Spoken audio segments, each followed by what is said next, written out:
Hi, everyone, and welcome back to another episode of Combating Cancer. My name is Gwen Kelly, and I'm your host.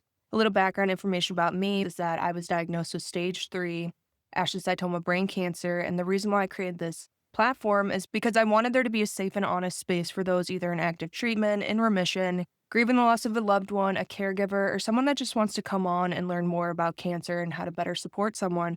So today, I have a very lovely guest. I have Megan McCoy. Hi, Megan. Hi. How are you? I'm good. How are you? Thank you for having me. Yes, of course. So Megan and I met on TikTok. The most Gen Z thing ever to say, Yeah. but I just recently started a TikTok page because I was like, oh, I want to try to get some of like the younger demographic going on here. And we all know that we're like screenagers and we're always on that phone. So I started it like 4 days ago, and then all of a sudden Megan like messaged Mhm. me. Yes, it's working. Yeah, so I'm super pumped that you're on here today. So why don't you just tell everyone a little bit about yourself? My name's Megan. I'm 22. I'm from Pittsburgh. Go Pitt, hail to Pitt, as always. My mom had breast cancer. She got diagnosed when I was 17. I want to say 17. No, that's a lie. I was 16. I need to get it together. When I was 16, she got diagnosed at stage 4. This happened, it was like during COVID at that time. Classic, like COVID missed the mammogram. So that's how that kind of originated. She was doing pretty good for a while, and then towards, like, November, December of 2022, things just kinda took a turn for the worse, and then in January, she ended up passing away. So that was, like, the origin of cancer in my life. In that December of 2022, I started working at the hospital. I wanted to go to PA school, whole thing. So I started working there, and it was a cancer hospital. So somehow I ended up working here with all these oncology patients while I was dealing with that. And it was really difficult at the time, but I don't think I would change it because it really brought me to where I am today. And I still work at that hospital. And in a couple months, I'm going to be working at that hospital still as a nurse on one of their oncology units. So it kind of Yeah. makes me full. Yeah, that's gonna be hard though, like, all of a sudden finding out your mom was diagnosed and then Yeah. you're in the hospital and it's just like a constant reminder of what's going on in your life at home. Yes. And I was 18. I was so young. And it was a daily battle, but at the same time, like, I loved it, and even back then, I kind of felt like I could connect with these people a little more, and I would never disclose because I don't that's just not really my place, but I always felt like I had something in common with them, even if they didn't know, and I liked that. Well, I think it's one of those things too where it's like being in the oncology field in general, whether you're a doctor or a nurse, you see people at their lowest every single day and they're most vulnerable. And even if you didn't disclose, like, hey, my mom is going through something right now, I completely understand what you're going through. Just the fact that you have that extra empathy of being like, I know this is hard and I can actually relate to you. Oh, yeah, it gives a totally different perspective, and when I started there, I was a patient transporter, so I would see this patient for a half hour. It wasn't really there was no connection, I guess, is the way to say it, but I transitioned to the nursing assistant where you're bedside, like the full 12 hours, you're doing the whole thing. And I loved it. And I got to know these people and I was like, wow, I think I'm more similar to you than you would ever know. And it's something I would never ever change, but some days are still really hard. But I love it though. And I do think I do see my mom in a lot of these people. And I also love that. I think it's very easy for anyone in healthcare to be like, okay, I'm going to work. Here's my assignment. Here's like my however many patients. Like, let's just get it done. It's very easy to get stuck in that mindset, but I think I'm very conscious about, no, no, no, like, this is someone's daughter, this is someone's mom. We're going to treat them as such because it is really easy to get stuck in the cycle. Right. It's not like, okay, we're marking this assignment off the list and then on to the next patient of getting them Yeah. charged or discharged and everything. Mhm. And these are people like they're experiencing the worst moments of their life right now. Let's treat them with compassion and not just like a number. Yes. I always keep that in my mind because 'cause I'm like, "Okay, how would I have wanted my mom to be treated?" In a sense. No, I love that. Mm. I think that is a fantastic phrase of, it really goes back to treat people how you want to be treated too. So the fact It that you really does, it's a full circle. it is a full circle moment. So I want to backtrack to Mhm. talk about when you were 16 of how did that feel like when your mom came home and told you that she was diagnosed? she's always had, like, chronic, like, health issues, so it wasn't super foreign for, like, hospital trips and stuff like that. But I remember this one, we were getting our COVID shots at the time. We were in, like, my little brother's school parking lot waiting to get our COVID shots, and she was having, like, back pain and stuff, so she went in, they admitted her, and they, like, kinda did the whole thing, and I remember, like, she called my dad just sobbing, and I was like, "Oh, no." I'm like, "This is not normal." I don't even remember when the word, like, cancer came out of anyone's mouth, but I think in that moment, like, I just knew. I was like, "Okay, this is worst case scenario probably," and it kind of was. That's hard, especially being that young too. You know, we look up to our parents as our support system, our rocks, and that's just extremely difficult to all of a sudden be like, okay, how can I support my mom? How can I be her Yes. rock? It doesn't matter what age you are. You know, you could be 40 and find out one of your parents has cancer, or you could be 7 Mhm. years old or 16. It's still gonna have that same feeling no matter what of, "This is, like, my main provider. This is the person I look up to. How do I help them?" Yes. That's, like, all I wanted to do at the time, and in a sense, it's like a big feeling of helplessness. I can't change this, and, like, I'm like a child, like, I can only do so much, truly. So, it was kind of from there on out, like, we had, like, a good like, at least a good year. I'm, like, losing my timeline, so it might sound off. It probably is, No, like you're good. That's one of the things with cancer that it's just one of those everything blurs together. It does. Like, I'm like even I have told my story so many times, and then sometimes I'll be like, "I don't even know what year that happened or how old I was." So do not beat yourself up. This is a very universal thing. okay, that makes me feel better because 'cause I'm like, "Wait, I've been saying years and I'm messing stuff up." But No, we you're had, like, good.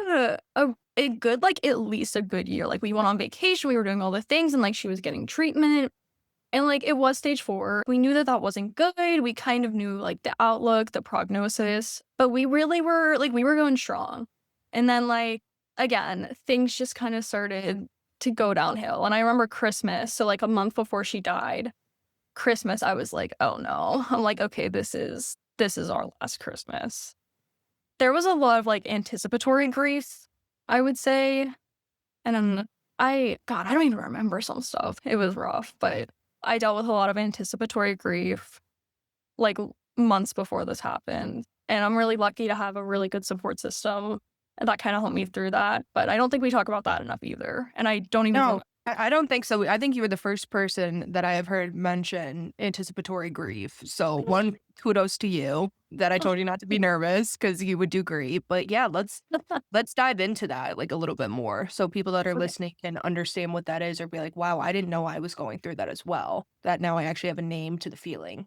So, this was my freshman year of college, so I wasn't granted, I went to school, like, 10 minutes from my house, so I was never far, but I was still, like, living there, and I wasn't at home, I guess we can say, and stuff started getting bad. I remember one night during the semester, maybe, like, October, like, my dad was like, "You need like, really like, you should really call your mom," and I was like, "Oh, okay," like, "what," you know?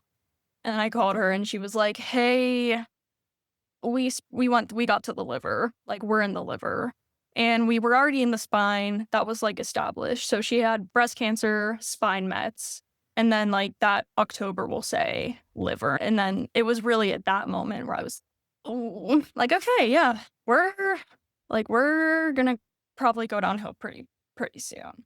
And from that moment on, it was, like, a constant thing in my mind of, like, "Oh my gosh," like, I'm in school, my mom is probably going to, like, really start to get super, super sick soon. How am I gonna get through this? How am I going to, like, handle this? Am I going to be able to, like, continue through school? Like, what I was very nervous about how I was going to handle it when it happened. That was one thing, and then, of course, I'm like, "Oh my god," like, "My mom's not gonna see me graduate." Like, "My mom's not gonna be here for my wedding," like, all of that stuff as well. And this was, like, a couple months before she even died. And it was Mhm. like a daily thing, and it was really, really difficult. But again, like I'm very lucky. I had a lot of supportive people. Still have a very great group of friends that really like picked me up through this all, and they got me through school by the grace of God. They helped me so much. If you guys are listening, I cannot thank you enough. Yeah, I mean, what you're describing is perfectly normal too. It's one of Yeah. those things where, you know, cancer doesn't make sense and our minds try to make sense of things that are going on. and you kind of go into action mode sometimes of being like, okay, if I am anticipating this, it won't hurt as much, even though it's going to be devastating no matter what. Yeah. So it's like still trying to like keep your feet on solid ground, even though you feel like the rug is being pulled out from under you like every single day. And that's just like Yes. such a, am I like on spot right now? Yes. It was like every day. I'm like, rug pulled out. Yeah. So, I mean, that's terrible. I just think the fact that you still were able to continue school and just have that community around you, like a lot of people just crumble and, they can't continue living. And I think mm, that's very like important for you to acknowledge for yourself that like you're still doing what you need to do and you're still yes. living in her honor and still speaking about her and keeping that memory alive. Absolutely. Yeah. And like after this happened, there's the stages of grief and everything, but I was like angry. Like I was so angry. I was so mad at the world that I was like, I need to fix this. I feel this might be important to say. So nursing is like my second degree. So I have a bio degree. I wanted to do PA school and stuff. So this is like career number two. To get into PA school, you have to do the research. You have to do so much stuff. And I was like, I need to cure cancer. So I did like cancer research. I hate research. Like I never wanted to go into research. But I did it, and I was like, "Okay, this is not something I wanna do again." I'm very grateful for the experience. I did not end up curing cancer, though, so but I was just mad at the world, and I started working a lot, and I, like, wanted to solve this problem, and I single-handedly would never be able to do that, so that's kind of how I channeled it for a while, and I got to do a lot of incredible things through it, but, like, come on. The thing is, it's you gotta do what helps you get through that period of Yeah. just, like, not understanding and being angry and just you kind of come to the realization that I always say this, unfortunately, like, everyone's gonna be affected by cancer in some shape or form, and it's Mhm. not fair and it's not right, but it's important to have conversations like these of, like, this is real stuff that you go through. This isn't gonna be like, "Oh, they have cancer, things are going through the body, it's spreading." It's like life keeps moving, and it's so hard because that's so hard to talk about that it's like having that guilt still of like, "Okay, I'm still, like, living my life like normal, but, like, someone else's Yeah. life stopped." Like, that's very hard, especially for it being a daughter. And it's like, that's Yeah. why it's like, "Okay, but this is, like, what you have to do," you know? Yes. And you're Yes. putting your best foot out there and you're saying, "Okay, how can I try to help other people that are going through similar experiences because I wish I had that myself." And I think that's just amazing what you're doing. The fact that you did the Thank research, you. even though you're like, this isn't for me, like I get that. I'm not a research girl either.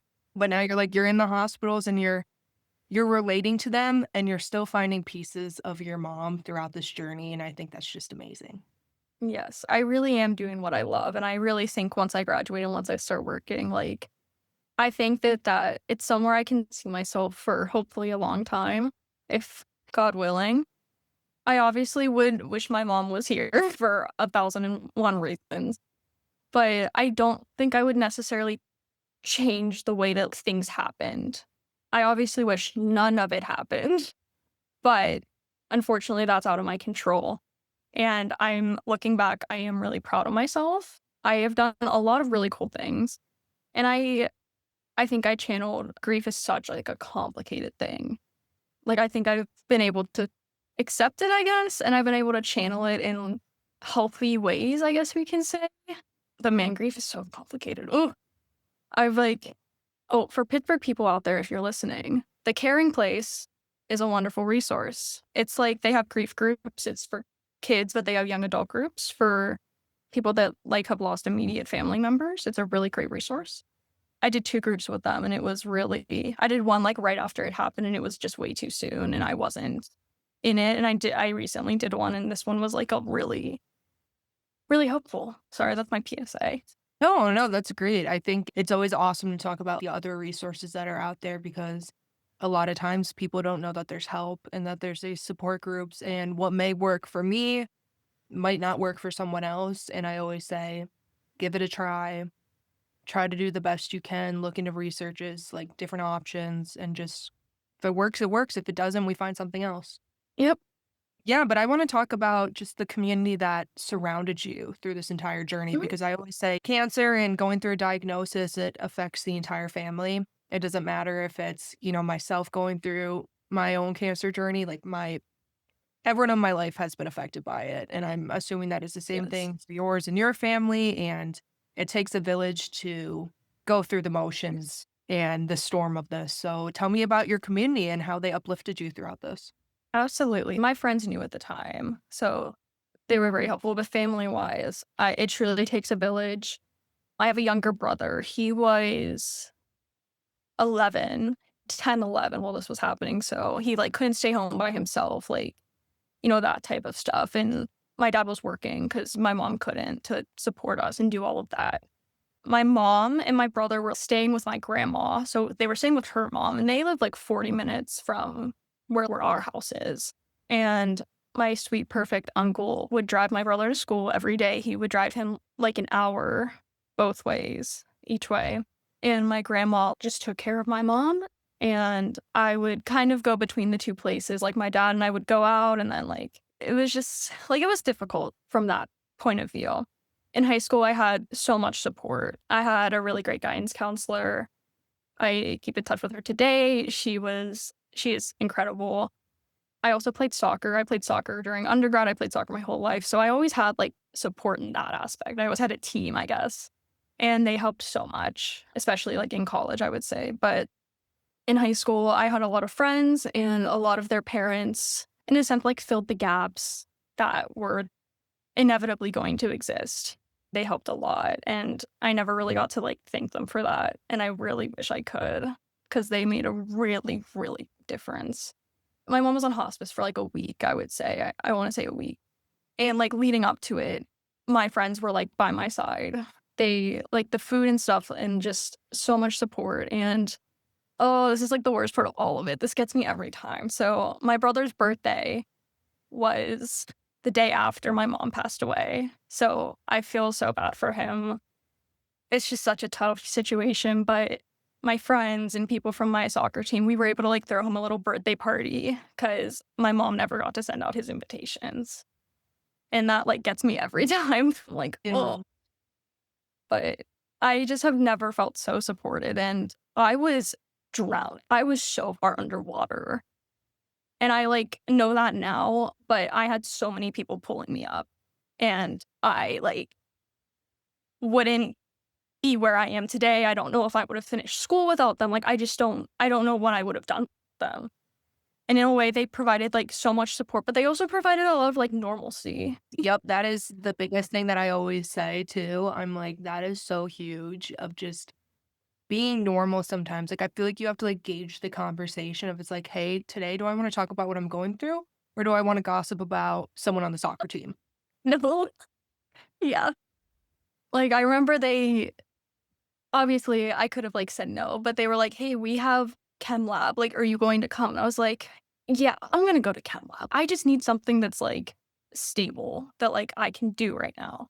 And I remember I went to chem lab, and they were like, "You're kind of crazy." And I'm like, "I know, but, like, I can't just, like, sit there. I need to, like, do something." But, oh, I am so thankful for those people, for everybody, and I never got to, like, send thank yous or anything. Not that, like, that's required, obviously, I had some bigger fish to fry at the moment, but I just wish that I could send all of my gratitude towards them, towards everybody, because I again, like, I was drowning so much, and they really grabbed me by the wrist and yanked me up. Or you can always send them this episode over text and be like, hey, long overdue, thank you. You guys should listen to this. No, I think that's amazing. I think some people are fortunate enough to have that support from the community and other family members. So just the fact that you had people rally around you and be like, "Hey, we're all Yes. in this together." Like, no matter I feel like I was just quoting like High School Musical or something, but it's just like a little bit, but it's extremely important because it really makes or breaks your spirit. You need to have someone that can still be there and like uplift you. So I am curious though, through this entire treatment process when your mom was undergoing everything, how is your relationships with your dad and your brother? Like, how did you feel like that shifted? I think I kind of pulled away a little bit. And I, like, hate that I did that, but again, I was really young.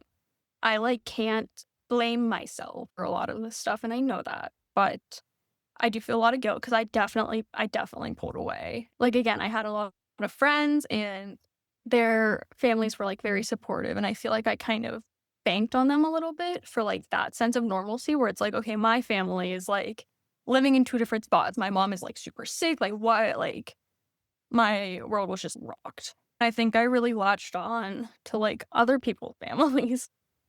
'Cause in a sense, like, I think it was an escape of the reality of the situation. And if I could go back, I would like to change that.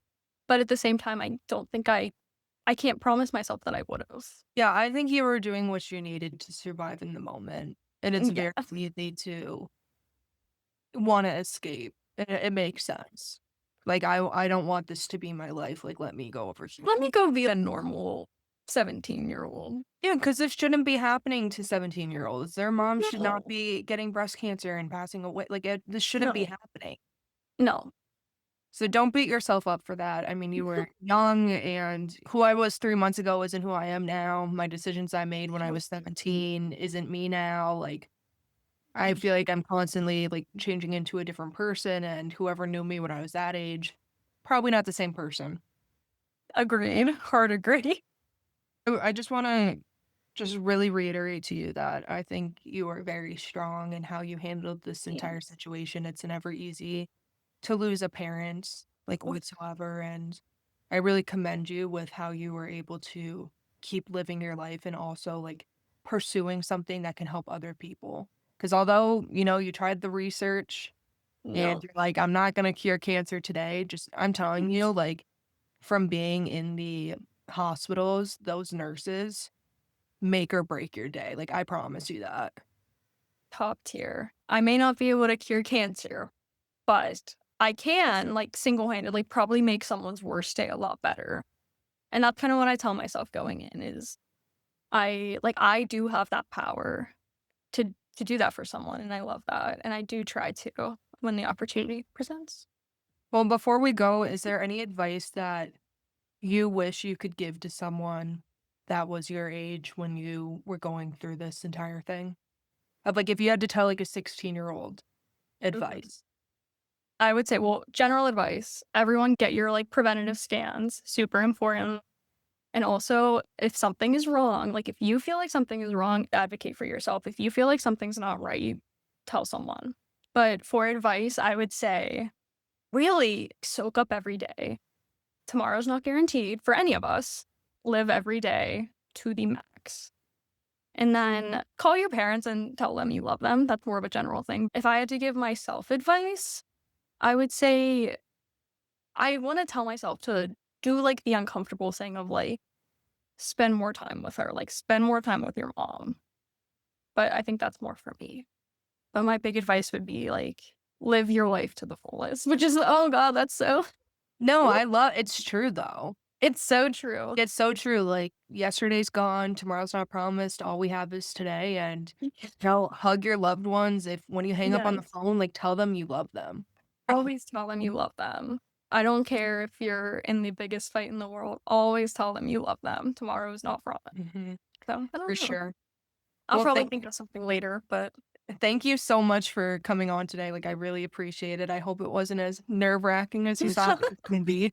no, it's fine. No, thank you. I mean, this is incredible. I'm so happy that you are doing this. We really need more we just need more resources in general. We need to be able to talk about this. People shelter away, and I do understand that, but I think seeing other people talk about it just opens the door. I think we need that. Yeah, I mean, I can tell you, you definitely will at least reach one person listening to this that's like, "Okay, I was going through that too. I didn't know anyone else felt that way or was grieving that way." So, I always say if one person takes away something from any episode, it makes the world a difference because, it's a cycle where people keep telling other people and it keeps going. So, I really just thank you so much for coming on and for messaging me on TikTok. Of course. Oh my gosh. Okay, well, that is the end of today's episode of Combating Cancer. As always, if this message resonated with you or someone else would benefit from this, please feel free to share it with them. My door is always open if you or someone you know want to come on and share your story or if you have a question or a business inquiry. But that is all I have for you guys today. And give Miss Megan a round of applause silently while you're listening to this. But I will chat with y'all next Wednesday.